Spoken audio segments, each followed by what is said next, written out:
भंगिया रस चुए या मारी दवाए भंगिया रस चुए या मारी दवाए गुरुजी भंगिया रस चुए या मारी दवाए गुरुजी भंगिया रस चुए या मारी दवाए गुरुजी।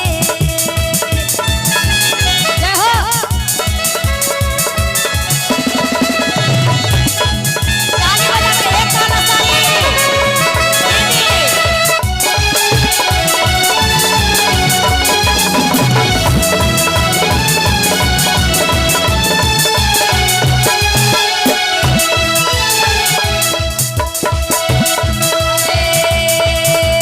तो बाबा का दरबार है और माँ का दरबार है, ऐसे ना हमरा तो माने न लगे है। काला साड़ी वाली की तरह खड़ा होके जो बाबा के माने है तो खड़ा होके कहना है।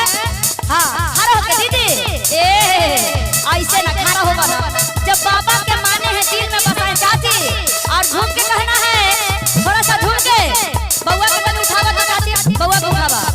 काला साड़ी वाली दीदी थोड़ा सा भैया मीठा मीठा मीठा मीठा मीठा मीठा मीठा मीठा बजाते रहिए। हाँ हाँ क्या बात है। और कैसे काला साड़ी वाली दीदी जरा झूम के चाची जब गुरु माने हैं तो शर्माना नहीं है। हमारे बाबा का दरबार है और माँ का दरबार कहना है। पहिला गिला बाहर अंदर भैया पिया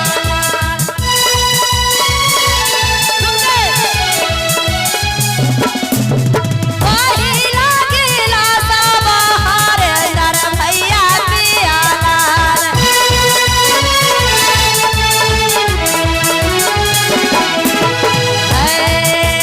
देसे देसे भाई पारा चराए गुरुजी देसे देसे भाई पारा चराए गुरुजी भंगिया रसा चुए या मारी दवाए गुरुजी भंगिया रसा चुए या मारी दवाए गुरुजी।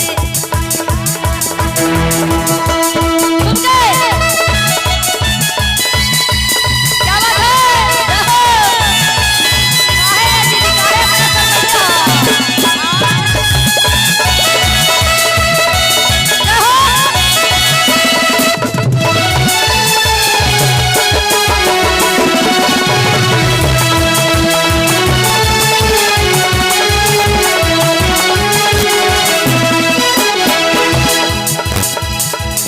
क्या दूसरा बने लमा दीदी पियाला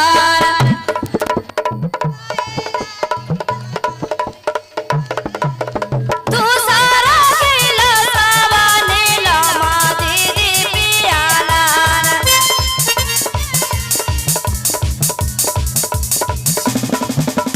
गामे गामे कैलन पारा चरवाए गुरुजी गामे गामे कैलन पारा चरवाए गुरुजी आ भंगिया रसा चुए या मारी दवाए गुरुजी भंगिया रसा चुए आ मारी दवाए गुरुजी। जय हो।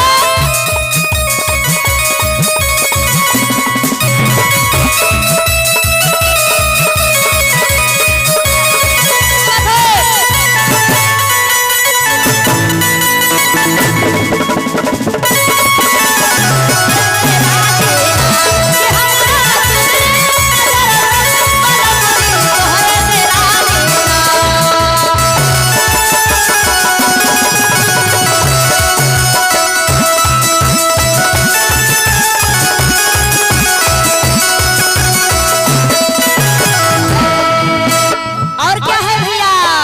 और देखो हमारे कैमरा वाले भैया मनिंदर शर्मा जी और कंचन दीदी काजल दीदी और टीटू दीदी हमारे कन्हैया भैया और जितना हमारे म्यूजिशियन वाले भैया हैं शैलेश भैया के जानते हैं लेकिन दो गो भैया को भुला रहे नाम है। कहना है तीसरा गिला सावा मनिंदर भैया पियाला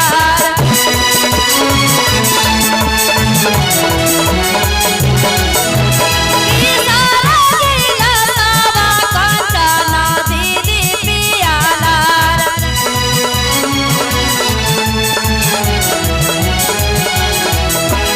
तीसरा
प्रेम से बोलिए शिव गुरु महाराज की, हर हर महादेव की, हमारे गुरु भाई गुरु बहना की जय।